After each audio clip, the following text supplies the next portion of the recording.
जय श्री राम दोस्तों, मैं शिवम श्रीवास्तव एक बार फिर से आप लोगों का स्वागत करता हूं। आशा करता हूं आप लोग एकदम अच्छे होंगे और बहुत बेहतरीन तरीके से आप अपनी तैयारियों में लगातार आगे बढ़ रहे होंगे।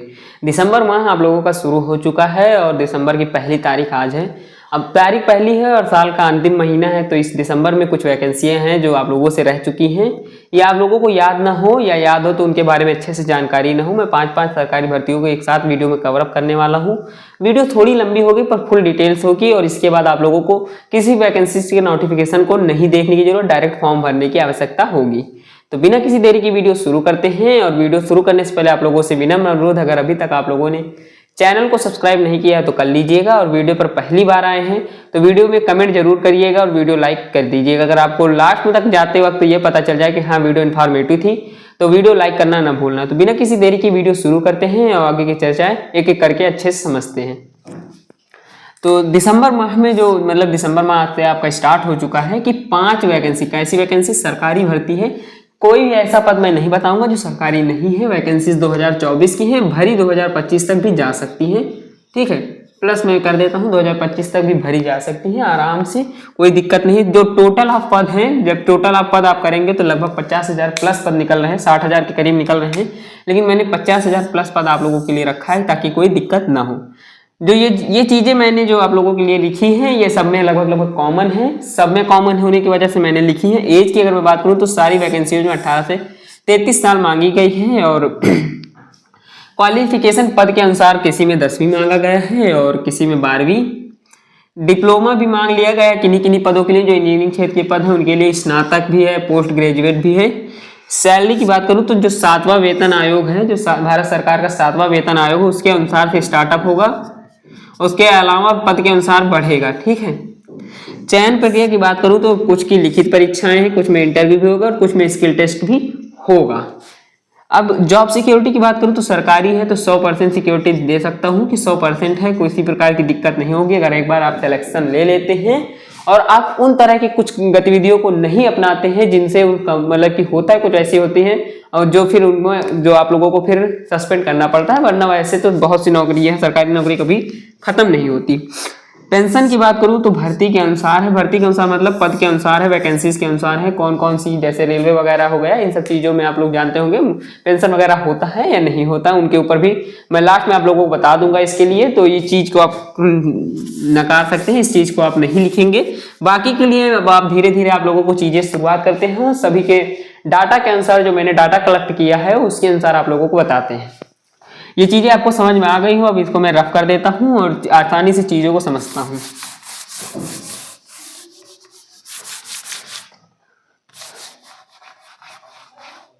तो पहली हमारी जो भर्ती है, मैं क्योंकि 5 भर्तियों के डाटा को याद करना इतना आसान चीज नहीं होता है, लिखने में मुझे आसानी हो गई कि समझाने में कोई दिक्कत नहीं थी, इसलिए मैंने सोचा कि लिख लेते हैं। ठीक है, तो पहली भर्ती जो हमारी है वो भारतीय रेलवे में है। नंबर 1 में मैं ये डालूंगा आप लोगों के लिए भारतीय रेलवे।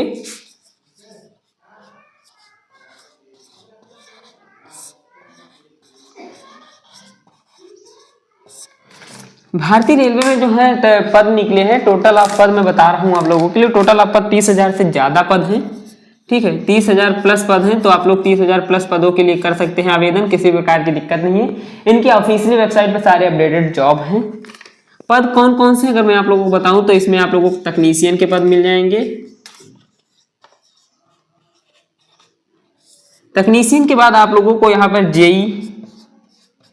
जेई के बाद आपको स्टेशन मास्टर की भी पदों पर भर्ती देखने को मिल जाएगी, स्टेशन मास्टर। उसके अलावा कई ऐसे पद हैं जैसे गार्ड हो गया, क्लर्क हो गया, इन सब पदों पर भर्तियां हैं, तो आप आराम से देख सकते हैं, किसी प्रकार की दिक्कत नहीं है। आप इनके जब ऑफिशियल वेबसाइट पर जाएंगे तो सब कुछ अपलोडेड मिलेगा वहां पर। ठीक है, अब एज की बात करूं तो मैंने पहले भी आप लोगों को बताया था कि यहाँ पे 18 से 33 साल तक की एज का अनुमान है, मान्य एज है। तो इतनी अगर आपकी है इसके बीच में तो आप मान्य, आप भर्ती फॉर्म भरने के लिए, आवेदन करने के लिए अच्छे हैं, आवेदन करने के लिए आप योग्य हैं। अब लास्ट डेट की अगर मैं बात करूं, चयन प्रक्रिया की पहले मैं बात करता हूं आप लोगों से। तो सबसे पहले आप लोगों का सीबीटी होगा। सीबीटी आप भी जानते हैं कंप्यूटर बेस्ड टेस्ट होता है, जिसमें आपको कंप्यूटर में पेपर देना होता है। वो पेपर बोर्ड के पास चला जाता है, बोर्ड उस पर कि चेक करती है और फिर उसके बाद आपका कट ऑफ वगैरह बनाती है। फिर आपका फिजिकल एलिजिबिलिटी टेस्ट होगा, उसके बाद मेडिकल टेस्ट होगा। ठीक, फिजिकल एलिजिबिलिटी और मेडिकल में काफ़ी अंतर है, तो आप लोगों को चीज़ें आसानी से समझनी होगी कि फिजिकल एलिजिबिलिटी में आपकी शारीरिक बाहरी का बनावट देखी जाती है और मेडिकल में आंतरिक। ठीक है, अब उसके बाद आप लोगों को जैसे हो गया, अब योग्यता की बात करूँ तो 12वीं हो गया कुछ पदों के लिए, कुछ पदों के लिए स्नातक भी मांगा गया है और कुछ ऐसे पद हैं जिनके लिए डिप्लोमा मांगा गया है। अभी मैंने आप लोगों को शुरुआत में बताया भी था कि कुछ पद ऐसे हैं जिनके लिए डिप्लोमा मांगा गया है। वीडियो थोड़ी लंबी होगी पर फुल इंफॉर्मेटिव होगी, किसी भी प्रकार की दिक्कत नहीं, आप पूरा वीडियो देखिए, हर चीजें समझ में आएंगी। अब चयन प्रक्रिया की अगर मैं बात करूं आप लोगों से, तो सबसे पहले आपका टायर फर्स्ट होगा इसमें, उसके बाद आपका टायर सेकेंड होगा। ठीक है, उसके बाद कुछ पदों में स्किल अगर आवश्यकता होगी तो स्किल टेस्ट होगा, जिसे आप टायर थर्ड भी बोल सकते हैं, लेकिन मैं टायर थर्ड नहीं बोलूंगा, स्किल टेस्ट बोलूंगा, तो आप स्किल टेस्ट ही मानिए। फर्स्ट, सेकंड और स्किल टेस्ट, इन चीजों के बाद आप लोगों का सिलेक्शन इसमें हो जाएगा। दूसरी जो सेक्टर है हमारी, जो दूसरी भर्ती का नोटिफिकेशन है वो बैंकिंग सेक्टर है। कैसा सेक्टर है? बैंकिंग सेक्टर है। और बैंकिंग सेक्टर भी भारतीय रेलवे की तरह ही पद है, तो इसमें भी कुछ ऐसी अच्छी पदों के बारे में बात करते हैं। ये चीजें आप लोगों को क्लियरफाई करने के लिए मैंने लिखी, वरना मैं चाहता तो पहले से लिखकर आप लोगों को समझा सकता था, लेकिन वो चीजें कंफर्म नहीं हो पाई। अगर एक दो भर्ती होती तो मैं पहले से भी लिख लेता। अब दूसरी भर्ती जो है हमारी वो बैंकिंग सेक्टर में है, तो आप लोगों के लिए समझाने के लिए मैं विधिवत तरीके से आप लोगों को बता रहा हूँ। बैंकिंग सेक्टर, ठीक है, बैंकिंग सेक्टर में लगभग पद कितने हैं? तो 15,000 प्लस पद हैं। 15,000 प्लस हो गए। अब इसमें कौन से हैं? जैसे पीओ हो गया, नहीं एक मिनट, हाँ ये तो हो ही जाएंगे। कौन कौन से बैंक है? एसबीआई आप लोगों का बैंक हो गया, बीओबी बैंक हो गया, उसके अलावा भी जैसे पीएनबी बैंक है, इन सब बैंकों में भर्ती है। एसबीआई, बीओबी, पीएनबी, ठीक है, इन बैंकों के पदों पर भर्ती होनी है। तो इनके ऑफिशियल वेबसाइट पर एसबीआई में अगर भर्ती लेनी तो एसबीआई के ऑफिशियल पे जाइएगा, करियर सर्च करिएगा, वहां पे मिल जाएगा। बीओबी के ऑफिशियल या पीएनबी के ऑफिशियल पे आप जा सकते हैं। टोटल पद मैंने बता दिए आपको, 15,000 प्लस पद हैं। एज की बात करूं तो यहाँ पे 20 से 30 साल तक की रखी गई है एज, तो एज आप लोगों को यहाँ पे थोड़ी सी बढ़ाई गई, क्योंकि यहाँ पे 18 से 33 है, यहाँ 20 से 30 है, इधर 2 बढ़ाया गया, उधर 3 कम किया गया। चयन प्रक्रिया की अगर मैं बात करूं तो आप लोगों से चयन की, सबसे पहले आपका प्रीलिम्स होगा, जहां जहां प्रीलिम्स होता है वहां मेंस होता ही होता है, तो फिर मेंस होगा। उसके बाद आप लोगों का इंटरव्यू होगा इसमें, क्योंकि पद बड़े हैं तो कठिनाइयां भी बड़ी होंगी, इसके लिए फिर इंटरव्यू, उसके बाद आप लोगों का हो जाएगा। इसका जो लास्ट डेट है वो है आप लोगों का 25 दिसंबर, तो अंतिम तिथि से पहले इस फॉर्म को जरूर भरिएगा। 25 दिसंबर है, ठीक है, 25 दिसंबर है। और इसका लास्ट डेट, जो भारतीय रेलवे का लास्ट डेट है, इसका 31 दिसंबर है। कितना है? 31 दिसंबर। तो आप लोग अंतिम तिथि के साथ साथ सारी जानकारी आप लोगों को दी जाती है, ऑफिशियल वेबसाइट पे सब कुछ अपलोडेड है। अब तीसरी भर्ती जो है हमारी इस माह की है, वो है आप लोगों के लिए समझाते हैं शिक्षा विभाग में। कैसे, कहाँ? शिक्षा विभाग में है।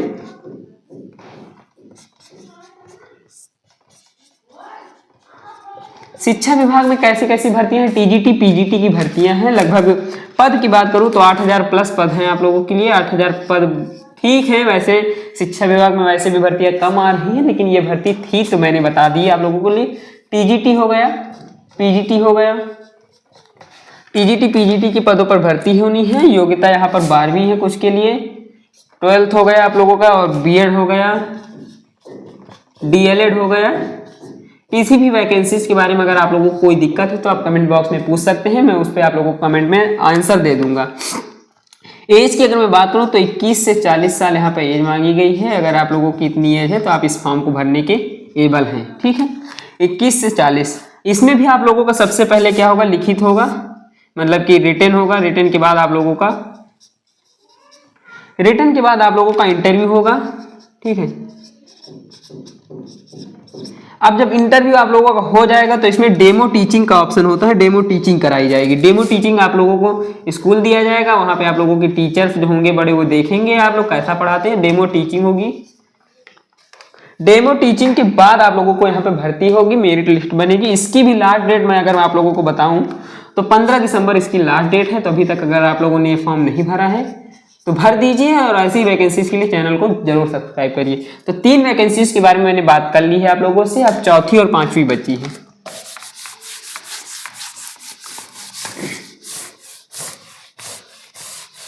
मैं व्हाट्सएप चैनल पर इनके ऑलरेडी डॉक्यूमेंट्स वगैरह डाल दिया हूं, तो आप व्हाट्सएप चैनल ज्वाइन कर लीजिए, वहां पे आप लोगों को अच्छे से समझ में आ जाएगा।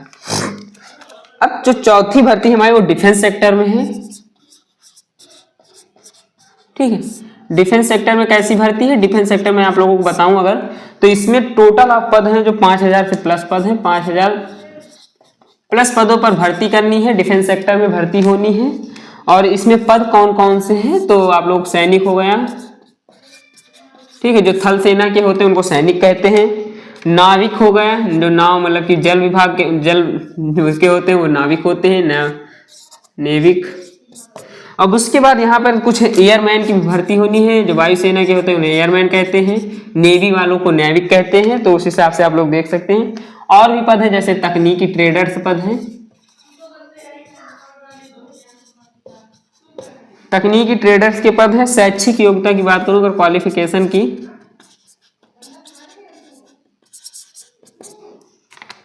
क्वालिफिकेशंस की अगर मैं बात करूं तो सबसे पहले आपका रिटेन कराया जाएगा, जो कि इनकी कंपनियां होती हैं एग्जाम कराने वाली, वो कराएंगे रिटेन। रिटेन के बाद आप लोगों का यहाँ पर पेट होगा, पेट मतलब फिजिकल एलिजिबिलिटी टेस्ट, और सैनिक भर्ती में फिजिकल एलिजिबिलिटी टेस्ट बहुत मायने रखती है। फिर उसके बाद मेडिकल होगा, मेडिकल के बाद आप लोगों का जो है लास्ट डेट इसमें जो आप लोगों की दी गई है वो दी गई है 10 दिसंबर। तो अभी भी इस फॉर्म को भरने का समय बहुत दूर है और आप आराम से भर सकते हैं। आज 1 दिसंबर है और मैंने 31 दिसंबर तक के फॉर्मों की डिटेल्स आप लोगों को दे दी है, और बीच में जो भी फॉर्म आएंगे उनकी डिटेल्स मैं देता रहूंगा। हमारी 5वीं और आज की अंतिम भर्ती है, जो कि भर्ती होने वाली है आप लोगों की एसएससी में। ठीक है, एसएससी में क्यों कह रहा हूं, क्योंकि एसएससी में 10,000 से प्लस पद हैं, 10,000 प्लस पदों पर भर्ती होनी है। और ये भर्ती कहाँ कहाँ होनी है ये भी मैं आप लोगों को बता देता हूँ। तो इसमें जैसे आप लोगों को क्लर्क हो गया, जेई की भर्ती भी एसएससी कराती है, एसएससी जेई में, ठीक है।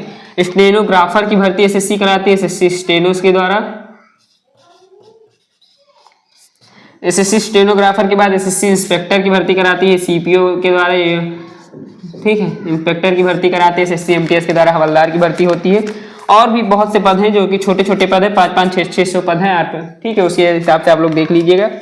जो मेन क्वालिफिकेशंस की अगर मैं बात करूं आप लोगों से, तो मेन क्वालिफिकेशन जो है 10वीं, यहाँ पर मिनिमम क्वालिफिकेशन है, हाँ 10वीं भी है, 12वीं भी है, और कुछ पदों के लिए आईटीआई है। यहाँ पर आईटीआई के बाद आप लोगों का डिप्लोमा भी कुछ पदों के लिए मांगा गया है, जैसे एसएससी जेई में डिप्लोमा मांगा जाता है। एज की बात करूं, ठीक है, एज की बात करूं तो आप लोगों का जो यहाँ पे एज मांगा गया है वो 18 से मांगा गया है और 33 तक मांगा गया है, ठीक है। इसमें चयन प्रक्रिया में आप लोग भी जानते हैं, पहले आप लोगों का टायर फर्स्ट होगा, फिर टायर सेकंड होगा, ठीक है। जब टायर फर्स्ट और टायर सेकंड आप लोग दे देंगे तो आप लोगों का फाइनल मेरिट बनेगी। फाइनल मेरिट में अगर आपका नाम आता है तो आप इन भर्तियों में भी जाने के योग्य हैं और आप आराम से नौकरी कर सकते हैं। वैसे सारी भर्तियों के बारे में मैंने आप लोगों की जानकारी दे दी है। मैंने आप लोगों को रेलवे के बारे में बताया है, डिफेंस सेक्टर के बारे में बताया है, शिक्षा विभाग के बारे में भी भर्तियां जो निकली थी उसके बारे में बताया है, एसएससी में जो वैकेंसीज आई हैं उसके द्वारा भी बताया है, बैंकिंग सेक्टर में भी मैंने आप लोगों को पूरी जानकारी दे दी है। वीडियो थोड़ी लंबी हुई है पर लेकिन फुल डिटेल हुई है। अगर वीडियो के लास्ट तक आप अभी तक बने हैं तो चैनल को सब्सक्राइब करना मत भूलिएगा और वीडियो को लाइक कर दीजिएगा। मिलेंगे इसी तरह के नेक्स्ट वीडियो में, तब तक के लिए धन्यवाद। क्योंकि जॉब्स एंड एजुकेशन दोनों चीजें कवर अप होती हैं। जय श्री राम।